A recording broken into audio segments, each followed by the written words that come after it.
Hola, buenos dias. Good morning, guys. This is Barb. And this is Estella. And welcome to Cafecito and Crime. Go ahead and grab your coffee and let's get started. So today we are drinking coffee from our local espresso stand. Espresso. El espresso. But you know what? I wanted to tell you guys that we should really think about shopping local because Cafecito and Crime went into what do you call it when you go out on the field? We went on the field together to go get our coffee this morning. Yeah. And then when we were there, we went to go pick up food for my kids and no había nadie en la fila del espresso stand. Espresso. And so then guess what? We drove by Starbucks y estaba hasta la madre, güey. Yeah, because all the season drinks are out. All the new season, the holiday drinks are out. Do you guys just like the holiday drinks? Can you tell us which ones are your favorites or what kind of drinks do you guys like to drink? So today we're actually going to go back to California, guys. Oh, we are? Yes, we are. Really? Yes. So it's not the case that I thought you were going to do es otro? Well, we're about to find out. Okay. So this right here is actually going back to the Halloween theme because we're at the beginning of November. This was at the beginning of November. So we're going back to California. We're actually going to Napa Valley, California. I want to go to Napa Valley. So and drink all the wine. Actually, and get drunk in Napa you know Valley. what?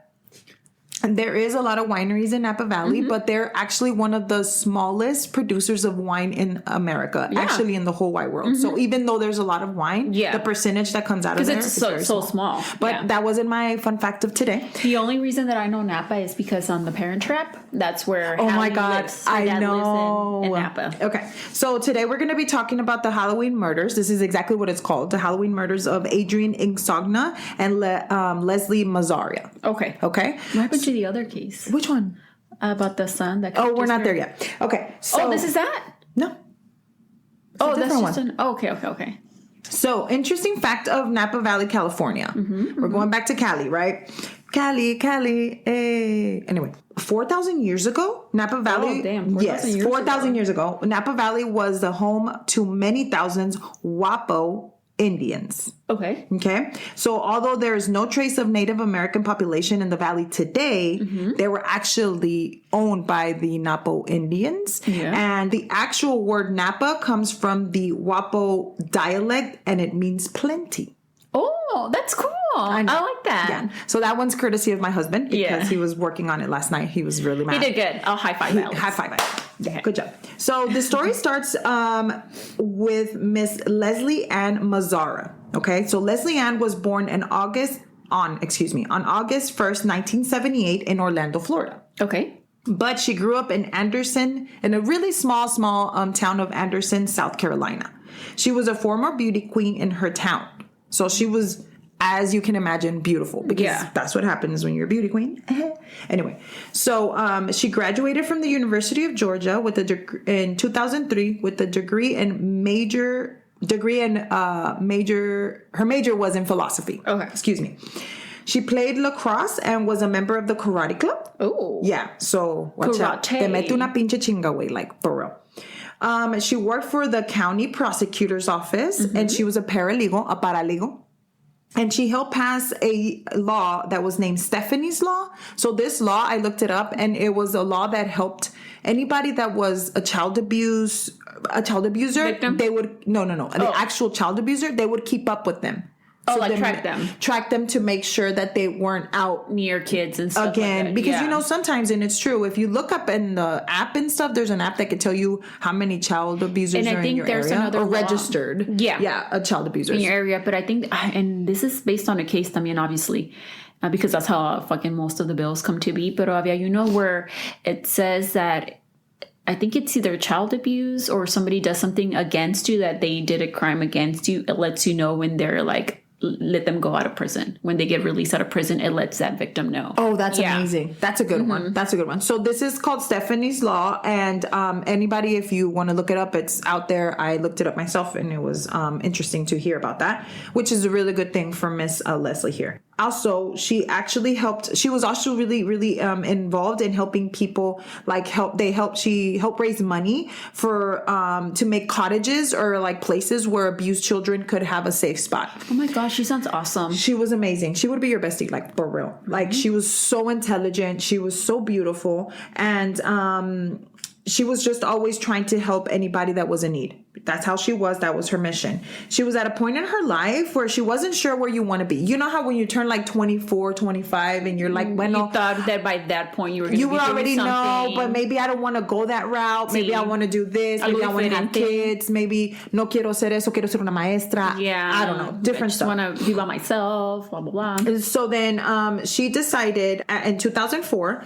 at 24 years old, she decided to move away from her small town life in North Carolina, and she moved to Napa. Okay. She wanted to move closer to her mom. ¿Su mamá estaba allá? Su mamá vivía en un lugar que se llama Berkeley, California. And she worked, while Ms. Leslie was over there, she worked as a wine sales coordinator at a winery in Rutherford, California. So I'm guessing they're all like connected there. I don't know much about Napa or where everything is at, but that's where we're at. I actually heard somewhere in another interview that she worked for the winery that was for the guy that produced The Godfather. Oh, cool. And so the whole time she was there, she wanted to like meet him, and she wanted to be like in his way. And so they would ask her, "Hey, did you meet him today?" And she's like, "No, I haven't met him yet." It was just like a thing that it was like a thing for her. Yeah. Yeah. So then everybody around her said how amazing she was at her job. She was a great salesperson. She loved what she was doing. And you know how when you love something and you're passionate about something, so it comes across. Yeah, and she was supposed to be there for temporary, but she loved it so much that she was like, you know what? I think I'm going to stay here and work in the California winery business. In the Napa Valley. Yeah. Business. So she was like, ¿sabes qué? Yo me voy a quedar aquí y voy a ser a winer. Not a wino. Not a wino. A winer. Sales. Connoisseur. So then next thing you know, she's like... so she wanted to stay, so she decided to stay as a wine sales Even when her mom relocated herself and left back to California, she was like, you know what? I'm done. Her mom sounds like she was a traveler. So her mom was because like... she moved to California to be close to her mom. So her mom was like, ¿sabes qué? Yo ya me voy. Su mom was like, yo aquí acabé, I'm done, I'm Yo out. me voy de aquí de Berkeley. Pero Miss Leslie se quedó. Yeah. So she wanted to stay and for the lifestyle, and she made a lot of friends. So, and she was loved by a lot of people around her. So she was like, you know what? Her mom went to Minnesota or Milwaukee. Started with an N. Midwest. And so then, y se regresó ella para allá, and she was like, yo me voy a quedar aquí because me gusta. She made a life there already, She made a life. She had her friends and everything. Okay, so now we're going to talk about Miss Adriane. So Adriane... And this, I'm sorry, back to Leslie real quick. Y esto era en 2004? 2004. Okay. So we're at 2004, and she's in Napa. That's where we're going to leave her off. Okay, so now we have Adriane Michelle Insogna. She was born December the 3rd, 1977, and she was described as a woman with incredible strength. She had been through a lot in her short life. Like, she had been through a lot. Her parents had gotten divorced. Y cuando tenía 16 años, she survived a horrible car accident. Like, it was a bad car accident to where the car se dio muchas vueltas and she hit her head, and very, very minimal chances of surviving. But she did survive, and she almost died. She had a major head injuries and was left she had to have extensive surgeries to repair her face because her face was estaba quemada, and it was just pobrecita. a lot. Yeah, so at 16. Holy fuck. Can you imagine? That's when you're like trying to find out who you are, like cutie, que no and sé like you qué, just never the think that would boyfriends happen. and stuff. Yeah, high school. Actually, I was in a car accident when I was that young. And I was 15, and I flew out of I actually got stuck in the car. We got hit by a drunk driver. That's why I don't drunk drive. And so then after this, that didn't really make a difference for her. She literally was unstoppable. She was in all advanced classes, meaning that's weird for someone that had head trauma, because usually when you had head trauma, no quedas bien. O no que te dicen que no puedes, a lo mejor no vas a poder quedar igual. But she was in advanced calculus. She was in advanced reading, science, all of that shit. I don't know all of the advanced all the subjects. I don't know because I can't relate. But anyway, and so then she was also in the volleyball team and in her softball team. Oh, she was high school. Booked and busy. Oh, she was busy. She got a scholarship, and she attended, excuse me if I say this wrong, it's called Cal, like California? Caltech? No. Cal Poly San Luis Obispo. Oh, wow. That's a mouthful. Yeah. She graduated there in the year 2000 with her bachelor's degree in civil engineer. Wow. Yes, that is awesome. Yeah, and you know what? cool. She was amazing, and she's the boss bitch of the store. After graduating, she was an assistant engineer at the Napa Valley Sanitation District. Okay. So while she was there, everyone the same. She was amazing. She loved her job, and they were very surprised, como que no entendían como una muchacha tan joven was actually excelling at her job. Not only that, but there's not a lot of female Women, engineers. yeah. So that... Especially in qué año? 2000? To 2000? Yeah. You good, bro? In the 2000s. Yeah. So she actually excelled and, like, I don't give a fuck. She was doing amazing. She was boss. Yeah. Like, she's like, I don't give a fuck about Chingona you. vibes. Chingona. Also, she kind of didn't know where she wanted to go from here, where she's in California as well. And she's like, you know what? I don't know what to do. She's trying to figure out what's her next step in life. So in early 2004, Adriana moved in with her friend, and her friend's name was Lauren. Let me tell you a little bit about Lauren, because there wasn't much about her. I think Lauren kind of wanted to step off the beating path, and she didn't want anybody to talk about her. Okay. So there's reports that she was like, please don't mention my name. Please don't mention me at all. She just doesn't want to. She wanted to keep like a low profile. Yeah, low profile. So there's not much about Lauren around there, but they moved into, after meeting each other, they were friends, and they're like, hey, let's get this house. There's a 2-story house. They moved in together. In 2004. In 2004. So after that, Adriane was like, she met Leslie. As you know, Leslie was very out there in sales and stuff like that. So she's like, hey, we need a roommate. Would you like to move in? They move in together. So it was Lauren, Leslie, and Adriane. Adriane or Adriana? No, Adriane. Adriane. Yeah. Okay. And so the 3 girls, they got along well. They were like freaking besties. Like the Golden Girls, like besties. They were like the Powerpuff Girls. Yes, they're the Powerpuff Girls. I want to be the Golden Girls, but I want to be the mom. I want to be Karen Walker. Yeah. Karen Walker's nemesis passed away not too long ago. So sad. Mr. Leslie Jordan. Yeah. R.I.P. to him. He was so cute. I know, like, side story, but that's where I know him from, is from Will and Grace. Me too. And is there any other from our 3 listeners that watch Will and Grace? We would literally, you and I were like so obsessed with that shit. And then, but me daba risa porque on the show, his name was Beverly Leslie. Beverly Leslie. And he was married to his wife. I can't remember.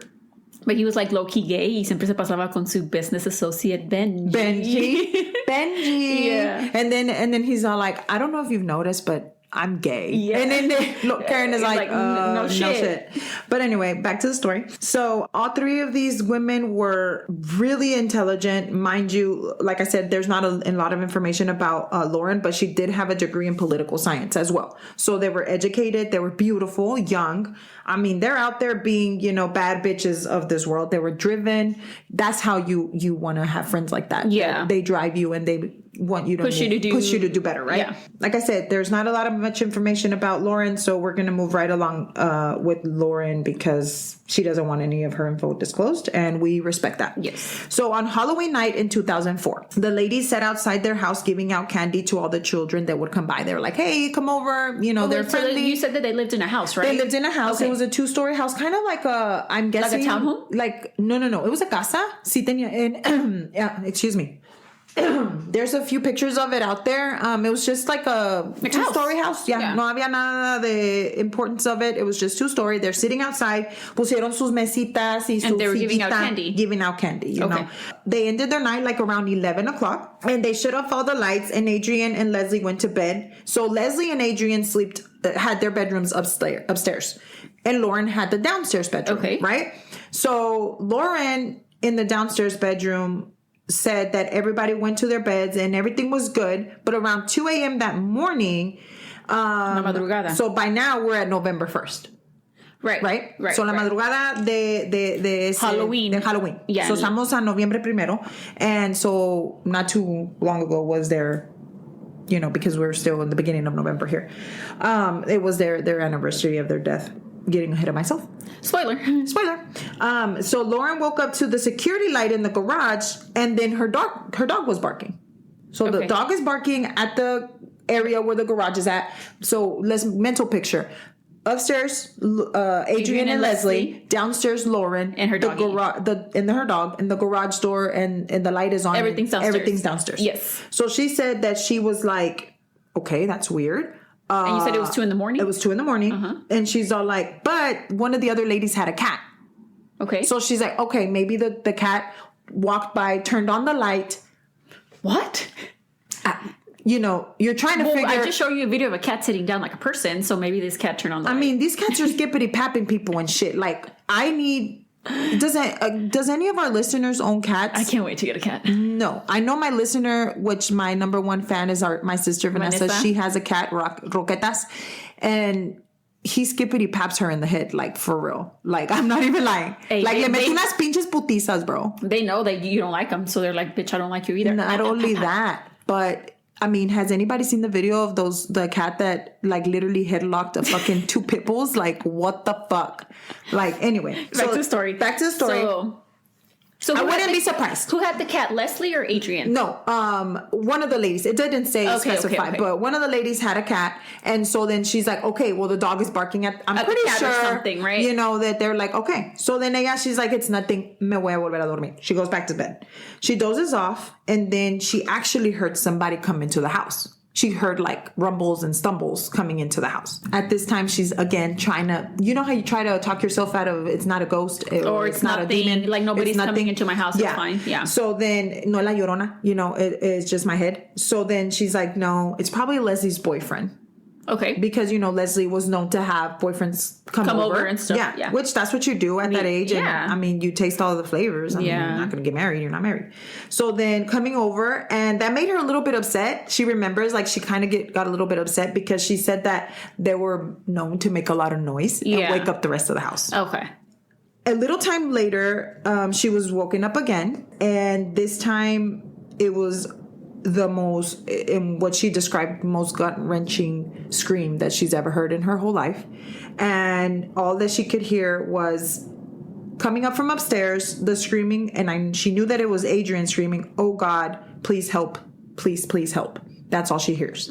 So she got up to run to go towards the door to see what was going on, but she froze. The door of her bedroom? Yeah. So she's standing at the door of her bedroom. She's frozen. She cannot move. She's like, I just stood there and I didn't know who was in the house, if they were coming downstairs, what was going on. So she's in a spot in her room where whatever's going on, they can't see her, right? So then she's like, I don't know. She didn't know what was happening. So she was in shock, and all she could hear was commotion, like screaming, you know, like. But that's true, because people always say, oh, if I'm in this situation, voy a hacer esto y esto y esto. Never. But you never know when you're in that situation. Never. Like, people freeze. They said something about like freeze, flight, or run or fight or something like that. And she was in the frozen state right now, right? Her next state, what they're saying is flight. But that's the thing. Like, you hear something going on upstairs, screaming, help me, blah, blah, blah. Are you still like, am I dreaming? No, like, as a person, do you stay somewhere where you're safe? And that's the thing. That's what they were saying. So we go back now. Sorry. Go ahead. So then she was in so much shock con todo lo que estaba pasando, la gritadera, ella no se podía mover, había mucha conmoción arriba. So then she just stand there and she's like, it could have been seconds, I could have been minutes, I don't know. But she had her door closed? No, it was open. Porque ella se levantó para ver qué estaba pasando cuando empezó a oír eso. But then she's standing there, right? Yeah. So then seconds later, she hears someone flying down the stairs. So coming down the stairs. And she's like, the person that was flying down the stairs was just breaking shit. Like they didn't know, the lights were off. So estaba oscuro. Nomás se oía, tú sabes cuando oyes que está alguien corriendo. Entonces nomás se oía que venía caminando, corriendo, flying, like casi ni corriendo, era como que iba floating down the stairs, quebrando todo lo que estaba en su lado. So cuando ella escuchó esto, she's like, okay, I need to go. Like she was, they're gonna come after me or something. Know, Lauren, move. So she was able to run out of the house, but in her panic, she ran to the back door. But you would think, okay, it's the back door. Just go out through the back door. Yeah, but there's a backyard, a closed backyard. So no había para donde correr. Like, so she's standing there. So she's like, oh my God, what do I do? So she's like looking back and forth. So se escondió. maybe behind, I don't know. Whatever they had in their backyard. Whatever they had in a tree or whatever. I don't know. So se escondió. And while she was able to hide, she did hear the intruder struggling with the blinds. Like, se oía que se quería salir. So he was struggling, or she, I'm not sure yet, was struggling with the blinds or whatever and trying to get out of their house. Through the window? Through the window. I know. I thought the same thing. Well, I mean, that makes sense. Porque, let's say if it was like an intruder, this is just me, thinking about it as I didn't go through this. I'm just sitting here listening to you. If you break in through a window, if her room was the first one downstairs, if you come in through the door, you would, go to her first, right? Because she's downstairs. And we'll get to that. Right. I mean, if it's somebody breaking in, who breaks in through the front door? Let's take a quick break. Persons of Interest is back, and it's bigger than ever. That scream will echo in my head for many years. Taser! He's gonna shoot! Oi! Shot fired! Shots fired! Stay out! You got a gun on you! He had the perfect aim. I am absolutely stressed at that point. I have no idea where my officers are. Persons of Interest available everywhere you get your podcasts. I don't know. But if you're going to run out, wouldn't you just run out through the door if you're already inside? If you already fucked up shit, right? I'm just saying. I don't know. But anyway, it was a window that was kind of next to the kitchen. So you know how the back door, usually the kitchen's in the back, y luego está la backyard. And so she's hiding and she can hear the person trying to get out and like struggling. But then after that, she hears nothing. It was silent. That means he probably got left, right? In her mind, that's what she's saying. Yeah, because ya no escuchó ruido. So now all she could hear was the cries of Adriane, her roommate upstairs, crying for help. That's all she could hear. So then she's like, I hope that he's gone. Like, let me get out of where I'm hiding and let me go see Adriane. Like, let me go help. But the thing is, she didn't know if he was still in there. She just knew that she didn't hear any more noise. She just know that she didn't hear any more noise, right? So she was out of the house. She ran back into the house towards the cries of help. So she's all like, let me run up there and let me see. So when she enters the room, the first room she entered was Adriane's room. And the first thing she see on the floor is Leslie.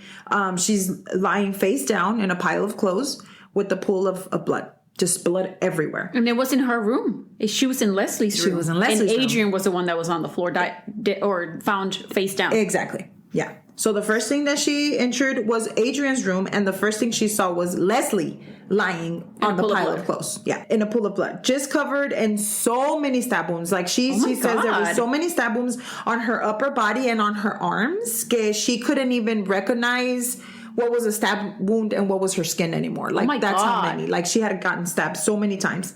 And then after that, she ran again and she saw Adriane. She was behind her bed, hecha bola, como curled up. ¿Cómo se dice en inglés? Curled up in a ball. Mm-hmm. And she was still alive and breathing, but she was bleeding so much. There was just so much blood everywhere that she was unable to catch her breath to speak. Like she was just all she could hear was almost like crying and moaning and that kind of thing. So they were both covered in so many stab wounds and there was so much blood everywhere that when Lauren turned around to go and get help, she actually slipped on the blood. Oh. Yeah, there was just a lot of blood everywhere. That's a lot. So she tried to grab the landline, back in 2004 and tried to call 911, but the line was dead. So she, like a movie, bro, for real. When she was like, okay, I have to find my phone. So she ran to her phone and she tried calling 911 and she told the dispatcher everything that was going on and that she could as fast as possible. And then her phone died too. But she got to call. She did. So then Lauren was still scared and worried because, dude, he just killed two people, or stabbed two people.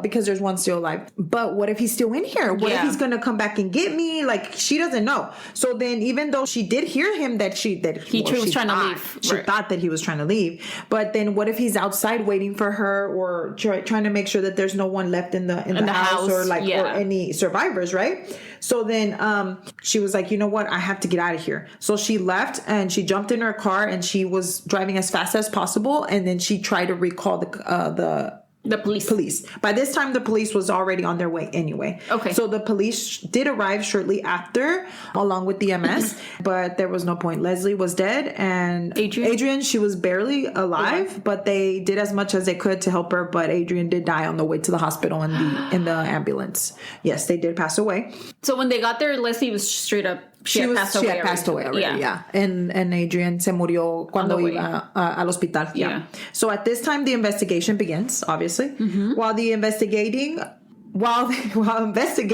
the detectives did find some cigarettes. Yes. Are you going to say how old they were when they passed? Like at this point, how old was Leslie and how old was Adriane? Do you know? They were 24. Oh, okay. One was 24, and I think Leslie was, 24, around 25, something like that. So they were in their early 20s. Young, yeah, they were very young. And Lauren, they were all kind of the same age. Yeah. Okay. And then they found some cigarette butts outside the house. They were like, okay, so the ladies didn't smoke. So why was there cigarettes in front of the house? Cigarette butts in front of the house. And there was more than one. So that's like somebody was watching them. That's what they were thinking. So they did think that these were the intruders because they didn't smoke and they were like all in the same spot. Como que he had been watching. Standing there. Yeah. And then also when they were looking through everything, they did find some blood that was on the blind. Which is what Lauren heard, that somebody was trying to get out through the blinds. Yeah. Blah, blah, blah. So there was blood there, and there was a blood stain. And when they checked it, they did see that it did not match either one of the victims. So they thought that the intruder must have cut himself, like trying to get away. Well, yeah, especially when you stab somebody, like in... That was my next one. Oh, okay, sorry. They really were also sure to have found different blood in the room because the girls, they put up Estela a fucking fight. Like, they were like, we are not going to go down without a fight. Yeah. Think about it. One was a karate club. The other one was a softball and a volleyball team. they were like, bitch, we're about to fight your ass. Yeah. Which is amazing. And that's a lot because you take on two girls. I know it must have been, it looks like it's a man, right? And taking on two girls, that's a lot. Well, I'm going to tell you how it went. So they ran the DNA test and they had no hits at all. They found out that they found? Yeah, they found out that the only thing that they knew was obviously that it was and I'm not saying obviously because of what it is. I said obviously there was nothing in there because there wasn't a match. There wasn't a match. He was a white male and that most likely he was of Northern European descent. That's all they knew. Mm-hmm. Can you imagine trying to find that? So they also did compare the DNA that was found on the cigarette butts, and they were matched to the blood. So now we have blood, cigarette butts with saliva. We have DNA and nobody. Blood samples. That's all we have. We don't have anybody. So the police did come out and say that they believe that the intended attack was for Leslie. It seems like she had been stabbed first because of the scene. So the reason that they see that is because it seems like she was asleep and she was stabbed in her sleep. But in Adriane's room? No. So the intended attack was for Leslie. Right. So Leslie was going to be attacked first. Right. So she got attacked first. Right. And then she tried to run. Oh. Yeah. So it seemed like she had been attacked first in her sleep, and the scene made it look like she was running from the attacker and then ran into Adriane's room for help. So then Adriane came to help Leslie, and when they were fighting him, she was brutally attacked as well. So she was just caught in the middle of whatever was happening to Leslie. Whatever was happening to Leslie. So let me ask you this, or maybe you're going to get to it, pero whose room was first when you went up the stairs? We're going to get to it. Okay. Later. Okay. Because of that, they started to investigate, obviously, everybody that Leslie knew. Came in contact with. Everybody Leslie was in contact with. Everybody in Leslie going through her things. That's a whole bunch of people because Leslie was... she was a people person. Exactly. Yeah, Not only that, but she was a salesperson. Right. And that was her job. Yeah. So you know how people are always like, oh, well, she's beautiful. She's this. But she really was somebody that was really well liked by a lot of people. Because of this, they had a lot of people to investigate. Yeah. Yeah. I'm sure. So she was on top of everything. Like she was on top at this moment. Like she was with her sales and she was doing so well. And she had so many friends and... Honestly, she did have a lot of men that were always interested in her. Yeah. Or interested. Is it interested or interested? Interested. Interested. However you want to say it. It don't matter. And being with her. So she was in the middle of dating at this moment 2 men. Okay. So they don't really mention names or anything like that. I did see this Dateline news or whatever, Dateline thing that did talk about a little bit more in detail about what kind of men they were. And I'll tell you a little bit about that. But this right here, she was in the middle of dating the 2 men and at the same time. So ella no quería nada de Serio. verdad. Ella nada más quería. She was just dating, right? Yeah. And so then they did find out that not too long between when the murders happened, one of the men had sent her flowers. The other men came over and saw the flowers, and he got infuriated. Okay. He got really upset about it, and he was very, very, very mad at her. So he made it known que no estaba feliz. Yeah, so sabía que no estaba feliz. So they looked into that and got the DNA and all of that. And then not only that, but they also went through her computer, and she had an email from an ex that had been reaching out to her actually a few days before the murder. También. Pero no se sabe si ella le contestó o no le contestó o le dijo déjame en paz. It doesn't say specify, but they looked into that as well. When I was watching this Dateline story, I'm going to mention this because this was crazy to me. So she was dating this guy that bought her a car. Oh. Yeah, he just straight up bought her a fucking car. Like, they would buy her cars. They would send her on vacation. No, it's one of the 2 men that she was dating at the time. No, this is something different. Okay, yeah. okay. I don't remember his name. I wish I would have written it down, but I didn't. So then, like, this guy had bought her a car, and then, like, they dated for a little bit, and then they asked her friend, because her friend is talking, not Lauren, like, her other friend was talking, was like, well, what did she do with the car? She's like, she drove it around. Yeah, it's a fucking car, bitch. When they were done, she gave it back to him. Oh. She wasn't, like, there was no bad blood or anything. She was like, here's your car back. Like, no lo necesito, ya lo sé. I would have kept it. No, se lo regresó. No. Luego, there was another story about this other man that would send her on cruises. Le compraban ropa. Like, because, once again, she was a people person. She was in sales. People she probably had to talk to a lot of these people, you know, and people try to get with her. Exactly. Yeah. So, one of them was that she was dating this guy that was a lawyer, but it was kind of weird because there was pictures of her and the lawyer and that kind of stuff. Pero his dad was the lawyer was really weird with her. Like, le mandaba mensajes and emails and stuff. And actually, the night of the murder, the dad had called her 3 times. I said this, but 3 times. She said 3 times, but held up 2 fingers. You know what that reminded me of? From Shrek, when Lord Farquaad is trying to pick a princess to save. Number 3, my lord. Number 3. That was me. 3, my lord. So he had called her 3 times the night of the murder, the dad. ¿Por qué? That's fucking weird. Yeah, because he was looking for his son. Oh, call your fucking son. Well, obviously no le estaba contestando. Pero, he was you know what I mean. Yeah. So anyway, but he would call her, and there's pictures of them where it's like the most awkward pictures because the dad was like all up on her. A fucking weirdo. Creepo. So they took DNA test and he was just a creep. He was just a fucking creep. What a fucking creep. Anyway, honestly, all that she did was she was just living life. Like, I mean, she was a beauty queen. So obviously we know she was beautiful. I mean, use it. Right? You're not hurting anybody. She wasn't hurting anybody. Yeah, she was just... So anyway, so they investigated over 1,500 people. Fuck. Yeah. That's a lot of people. Over 1,500. And they could have, not one connection. They took over 250 DNA samples from these men, people, everybody, and nobody was a match to this DNA. So they were specifically looking for, because of the blood sample, DNA, and the cigarette butt said it was a male. So it was a male and it was a white male. Yeah, okay. Okay. So if you're another color, you were saved because it wasn't you. No one had a DNA match. What? Nobody. I can't imagine how frustrating that must be as an investigator. Yeah. So everybody started kind of getting upset, like her, because Adriane's family, la familia de ella, because Adriane's family was like, hey, why are you not looking for someone that was in Adriane's bad side? Or who could have hurt her? Like, who could have hurt Adriane? Like, why are you just looking for someone that could have hurt Leslie?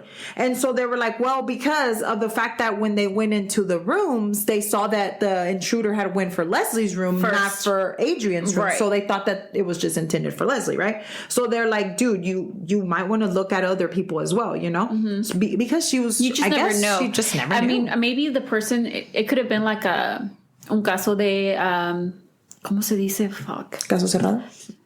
No, Alicia Villarreal. Mistaken identity. You know what I mean? Yeah, definitely. Well, hold on. Oh, okay.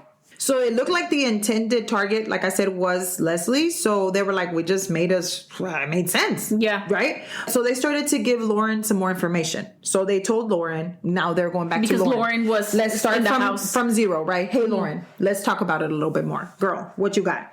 So they told her that the killer was a smoker. By this time, nobody knew that the killer was. They didn't know they hadn't released that information to the public. Not that information to see if maybe she could remember somebody that was a smoker or that wanted to hurt one of her roommates. Like, dude, seriously, do you know anybody that's a smoker? You know. So then she was like, well, you know what? Adriane did have a friend, and her name was Lily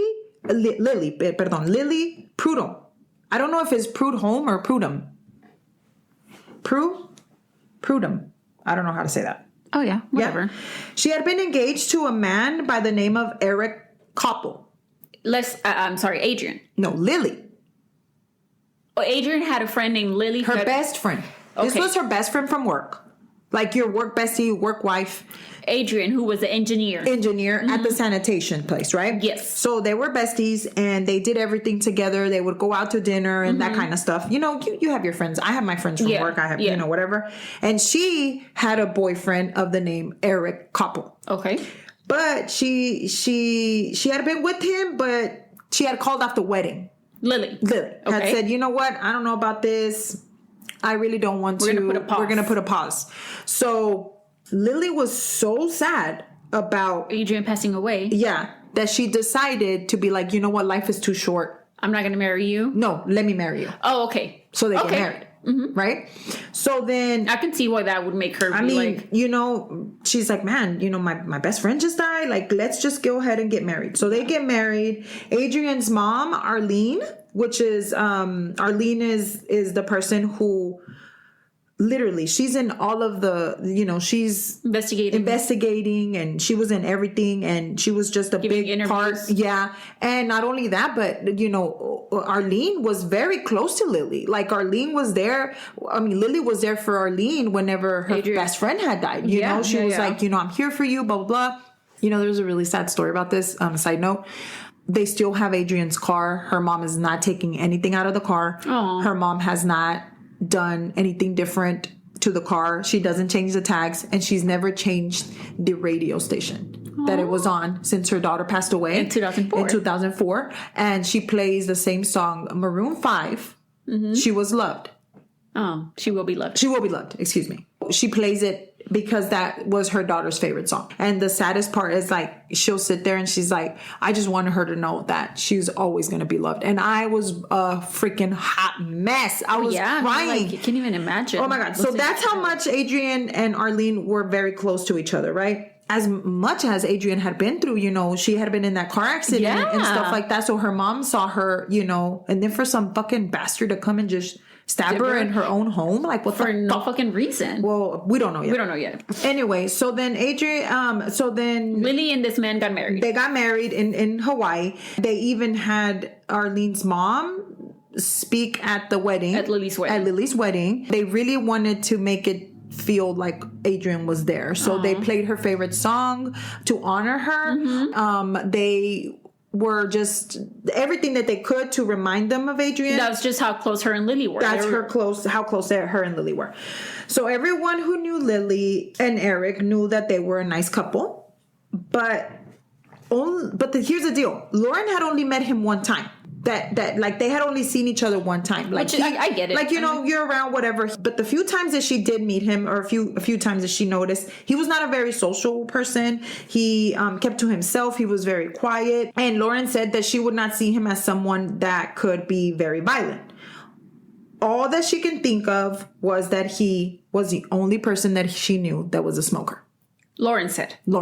Okay. Because he wasn't violent. She's like, but that's the only person that I can think of. Because she had met him a couple of times. She had met him. She knew that he smoked, but it wasn't like something that she was like, oh, red flag, that's him. Yeah. No. She was like. But when they asked her. She was like, you're asking me who it is, blah, blah, blah. He's the only person that I can think of. He's the only one, you know, that I could think of that was a smoker. So she went ahead and she told the police and she was like, hey, you know what? He's a smoker. That's all I could tell you about him, because you're asking me who do you know that was a smoker. But honestly, you're going to waste your time because he was like just so quiet. Like nobody... Not give it. So then the police was like, okay, so let's look into this. I mean, nothing's going to hurt. You have nothing. I mean, what are you going to lose? Right? Yeah. So she went ahead and they started looking into him. So the police tried to reach out to him, but he wouldn't return their phone calls. And then when they did, Quick question. How long was this after they were murdered? After a little bit over a year. Okay. Over a year. Mm-hmm. Yeah. So they were like, you know what? Let's try to get him in. He really wasn't much help. He really didn't help at all. He was like, blah, blah, blah, whatever. Yeah, I smoke, but that's it. The police decided to say, okay, we're not getting anywhere with this case. We don't want it to turn cold. These families are waiting for answers.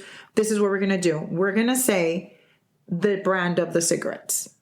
Which they hadn't released to the public. They had not released to the public. I'm sorry, I just want to look the girls up real quick. Yes, of course.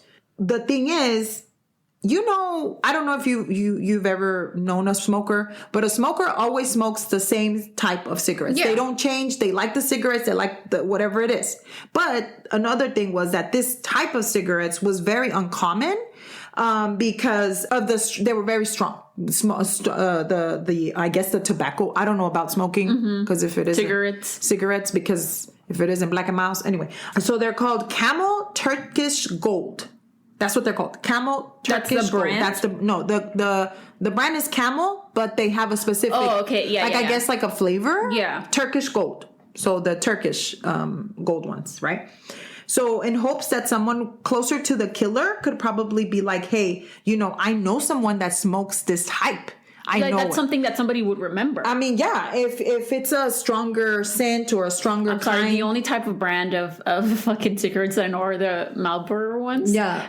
But you know what I mean? Yeah. They're like, okay, so some people like menthol, some people like whatever. It's like, I guess, I don't know. Yeah. I don't know about cigarettes. Yeah. But anyway, so they're like, well, so hopefully we can just see if the killer would if somebody that was around the killer would be like, oh, I know that guy. They smoke those type of cigarettes and they're white and they're blah, blah, blah, maybe. So it so happens that Eric Koppel, the man that was married to Lily, the best friend of Adriane, who was murdered, smoked that brand of cigarettes. Yes, ma'am. And his friends and family started to notice. They were like, wait a minute, he's white. Because this was released to the public. Yeah. And they were like questioning him. Hey, what the hell? And he was already married to Lily by this point, right? By this point, he's married to Lily. And, they're like, what the fuck? You smoke that brand of cigarettes. Yeah. Do you have something to do with it? Something to say. So he kind of como que se culió. Yeah. Se culió for sure. For sure. So after a few days, no duró mucho el compa. Just a few days of them releasing this information, on September 27, 2005, along with his wife Lily and some of his family members, he went to turn himself in. Stop. Yep. Stop it. I know. It was a ball. It was a big one. So, like a year later, pretty much, right? A year later. Mm-hmm. Like September, October, November. Yeah. Mm-hmm. Yeah. Yeah. Here's the deal. He turns himself in. He was looking for... Because of the pressure and everything like that, he kind of was looking kind of sus. So then the family was like, hey, bitch, what the fuck? To do with it? Did you have something to do with it? And he goes in and he says, yes, I killed Leslie. What? Adriane. Yep. He killed him. Yes. Why?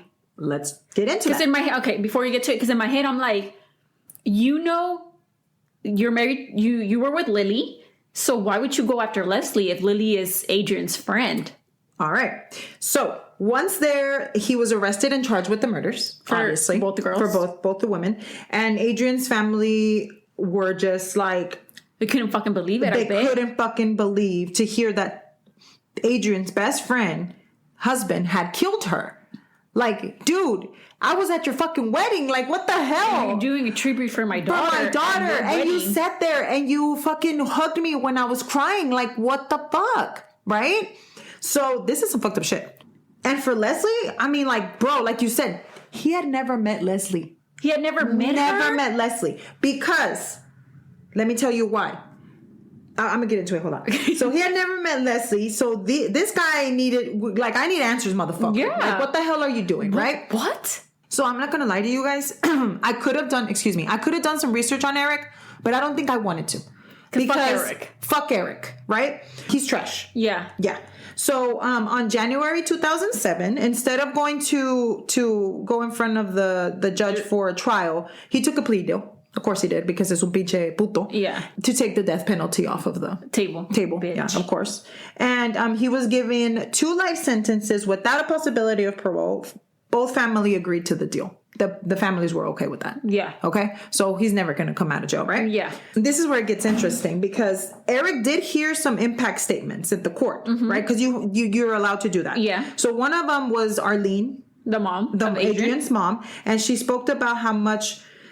This was really hard for me to hear, because when I saw in the video, they show videos of the mom, and so she's crying, dude. Yeah. Like, it was crazy.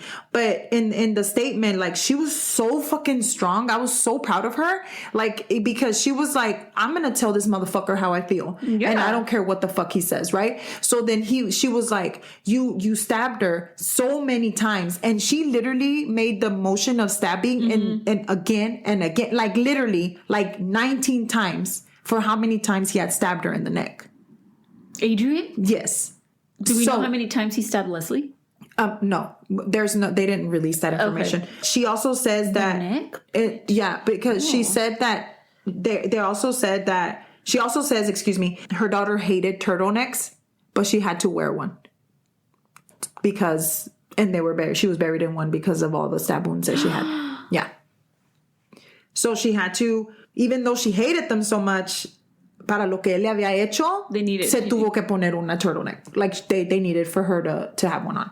So also, Miss Arlene did speak about how she just could not believe that he did that to her. She spoke at his wedding. Yeah. Like, you let me sit here and look like a fool, and not only that. Like, obviously you don't have a conscience. Like, how do people do that? I don't understand. I mean, I don't want to understand. Me but neither. So she went to the wedding. He was there when she was mourning the death of Arlene, and they mourned together. Like, what of Adrian, and they mourned together, bitch. Like, what the fuck? Yeah. I have no words. So then it was Leslie's turn, Leslie's mother's turn. Her name is Kathy, and she wrote a 13-page letter to the court. Yes, she should. As she should. There is a actual video out there. If you want to listen to it, you can actually see the court proceedings, and you can see his stupid ass fucking face. But I don't feel like we can give him the time of the day.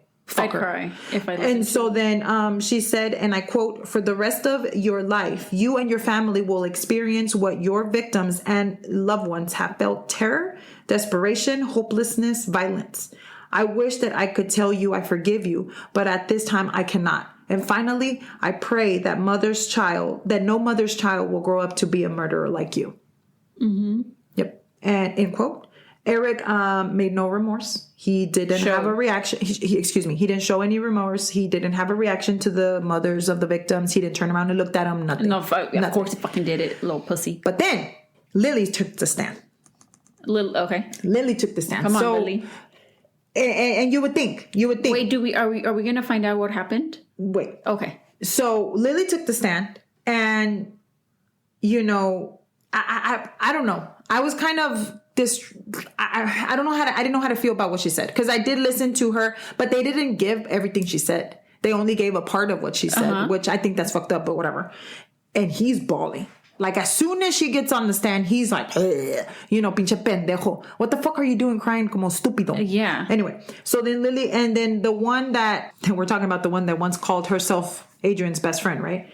She said, and I quote, that yes, she did grieve Adrian's death, but that she knew a gentle Eric. She also said that the days and months after the murder, he acted completely normal. And that's bad. Yeah. And showed no signs of anything bothering him. But shortly before he confessed, that she could tell that something was bothering him greatly. No shit, fucker. She said, and I quote, "The days before he confessed, I could tell that something was greatly bothering him. I told him, Eric, there is nothing that you can do that will make me love you less." Ew. those words are just as true as they are then as they are this afternoon. No. Yep. No. Yep. Bitch did not give a fuck. I mean, Arlene, in the interview that I saw, Arlene is standing there like, bitch, what the fuck? Like, what are you doing? You know? And it's like, yeah, completely did not give a shit about anything. And like one of the interviews, or one of the girls that I was watching, one of the people that were talking about the case, she was like, why didn't you just keep that to yourself? Nobody needed to know that. Like, why did you even say that? This is somebody's grieving family. Yeah. Like that you're close to. That you were close to. Like, shut the fuck up. You know what I mean? She's trash too. I don't care. I don't know her, but she sounds like trash. So I'm going to tell you a side note. This is another side note. I know I have a lot of side notes. But anyway, the thing is, the guy from Dateline, back in the day, Dateline was a big thing. And you know how they would start. It still is. Back in the day, the way that it was set up, like it was so dramatic and shit. It still is. La música and shit. Yeah. And then be like, we're back to Dateline. Yeah. And so the guy, even when he found out, he was in shock. Because Lily sat there and was like, hey, I can't believe nobody can notice that somebody in their family did this. I can't believe nobody can notice something different. She did it. Exactly. Not only that, sister, let me tell you, bitch, that motherfucking man sat there with Lily while they interviewed her. Yeah. So he was on camera. He wasn't on camera, but he was sitting, like behind the scenes. Mm-hmm. And knowing that he had done it, he was there. And Lily was like, I wish that we could maybe in one point we can like post a little video or something on Instagram or something. I don't know how we would do that, but I'm just saying. But I wish you could see her face. She was like determined to find. Oh, I need to find out who did this to my best friend. Before Eric confessed or whatever. Right after it had happened. Yeah, right after it had happened, because they did a whole story about them. Yeah, you it was know, a big because news. it was in the news and stuff. Yeah. And it was like, what the fuck? And then eat your own words, bitch, because you didn't notice that it was your fucking fiance at the time, I guess. Yeah, but I mean, like, he had to have had some wounds, dude. Like, because the girls fought back, and there was blood on him. Like, and you didn't fucking notice. He left blood behind. You see what I'm saying? Yeah. Like, or did you not want to notice? You know? O que mentira le echó o algo. I don't know. But anyway, a dog. This girl, like, she was something else, bro. Even though she did divorce him years later, but she loved him, right? At the time. Yeah. So Eric did speak on his behalf.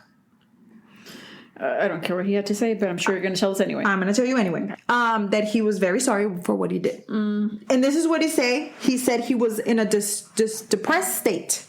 And after losing his grandfather, and he was using alcohol to cope with this loss. Okay. Yeah.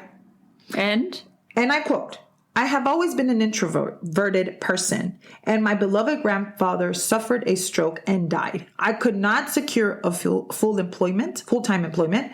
My relationship with Lily was in jeopardy and crashing, and this fertilized the seed of the anger in my heart. This was a rage inside of me. If only I had listened to the ones that asked me to get help if I needed it. He said that he contemplated taking his own life before turning himself in, but he was nice enough, wasn't he sweet, to turn himself in for the families to get closure. He did them a favor. Oh, okay. Maybe do the favor of not killing their loved ones. Yeah. But what happened? So, I'm not finished with what he said. He also said that he was a broken man. And listen, he could not fathom or be explaining for his sinful deeds, the terrible agony inflicted upon other people. Words evade me. He didn't give a fuck, girl. Nah, girl, he know. This motherfucker was trying to write a book and shit. Shut the fuck up. Anyway, actually, he never explained why he chose. What? Yep. To kill the two ladies. Stop it. So when he was interrogated the first time, he said that he remembered smoking. Then he remembered. But why was he there?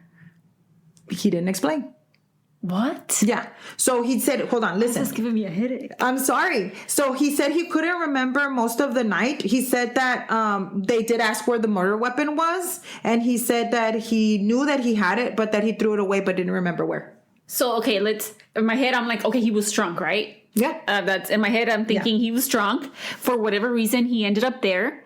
But why did he go after Leslie first and not Adriane? So here's the deal.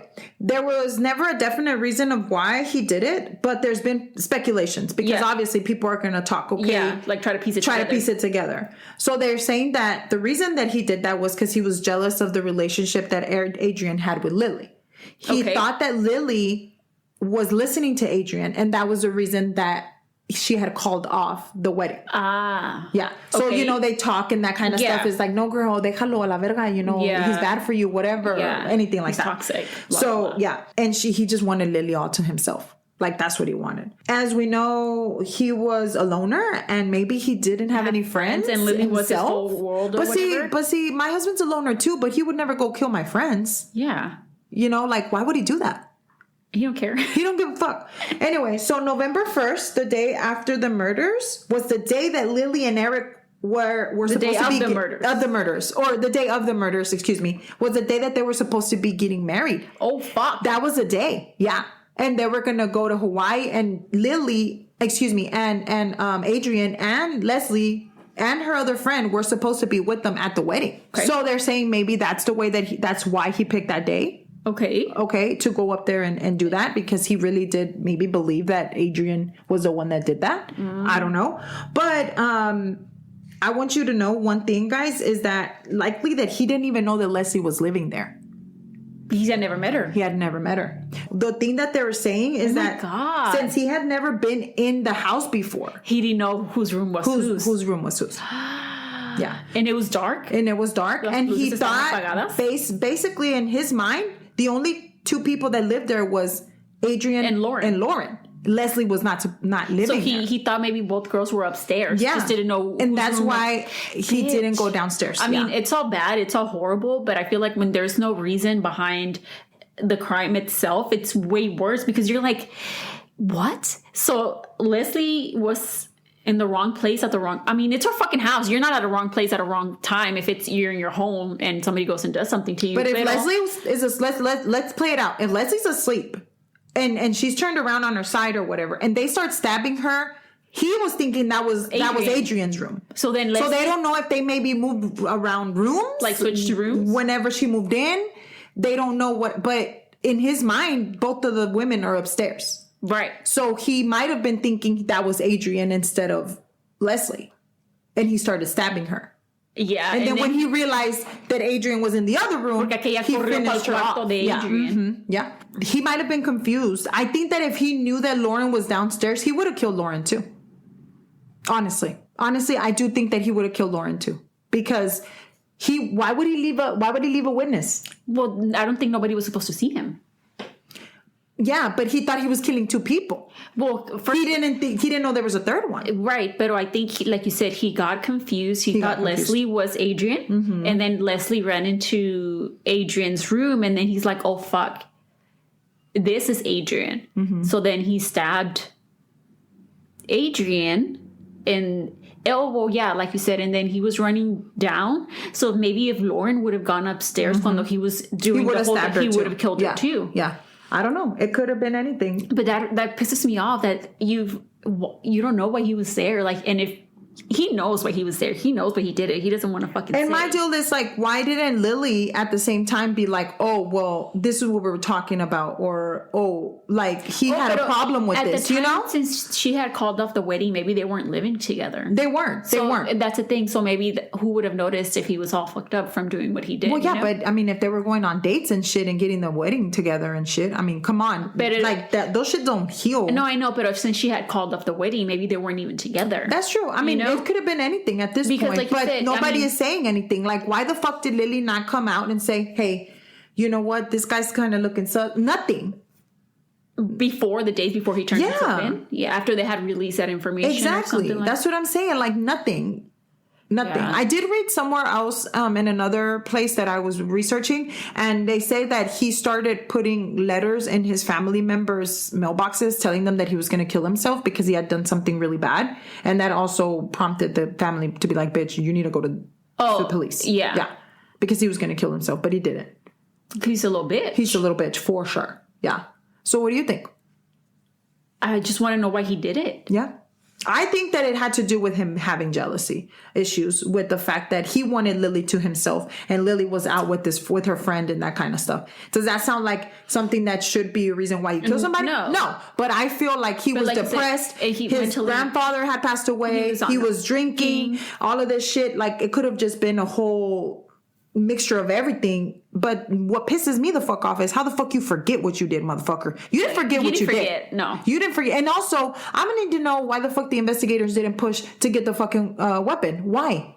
Well, if he says But where'd he get it from? Did he go down to the fucking kitchen and get it? Like, he did pass through the kitchen. You never know, but it doesn't matter. If you can't find it, then what does it matter? You know? I know, but my deal is like, I don't know. But what do you guys think? I really feel like this one, I mean, I know that... they're all crazy. We always say that. This is a crazy one. But I felt like this was... when I heard it, I was like, what the fuck? Like, I just could not believe it. And that's how I went into the rabbit hole on this one. But I hope that you guys enjoyed it. I hope you liked it. And I guess we'll be back next week. Thank you so much for everybody's support. Thank you for listening. Yes, thank you for listening. If you don't mind us asking, please asking people to follow, listen, download the episodes, and leave us a review. Leave us a review. Yes. Or you can follow us on Instagram at Cafecito and Crime Pod, or you can also send us an email at cafecitoandcrimepod@gmail.com. So let us know how we did, and muchas gracias por todo. You have a wonderful day. Rest of your day or night. Wherever. Your weekend. Or, if you're listening to us in the day, night. All right. Whatever. Day and night. Day and night. Anyway, that's not a song. No. No. It's just day and night. Day and night. Okay. Bye.